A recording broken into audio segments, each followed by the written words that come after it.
Hello, hello, hello! Isa na namang a day na light. Share ko yun sa inyo. During our lunchtime. Yan, dami naming food. May Jollibee, may puto, may pansit, may favorite na drinks natin. Siyempre, bago kumain, kailangan may sofa muna. O, ayan.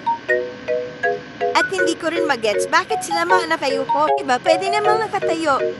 O, ayan, start na. Diba, ang saya? Ang daming pagkain. Salo-salo, sama-sama.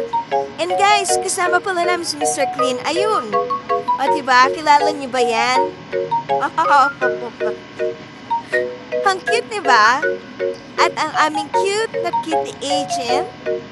Ang cute niyan sa personal, guys. Tingnan niyo naman. Oh, ang sarap lumuyat.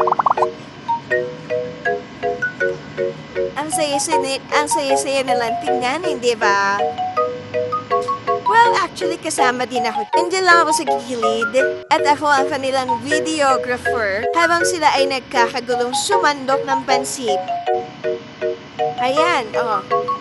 Hindi magkamayaw kung alin. May selfie ulit, selfie. Oh, 1, 2, 3. Isa pa, hindi magkaigi. Oh, isa pa. Diba? Isa pa, talaga naman. Hirit. Halika na, kainan na tayo. Siyempre, habang kumakain, hindi pwedeng hindi magkukwentuhan. Pag-share ng kung ano-ano regarding sa work, sa buhay-buhay. Diba? O, yan, mukha seryoso pinag-uusapan nila dyan. May pagturo pa oh. May hindi ba kayo mag-lunch? Happy family talaga, diba? At ito guys, naspatan ko pag nasipag silang mag-work. Yun na natin sure po anong pinapanood. At nakasama pala, biruin mo nga naman yun. Yun lang, check ko lang, bye!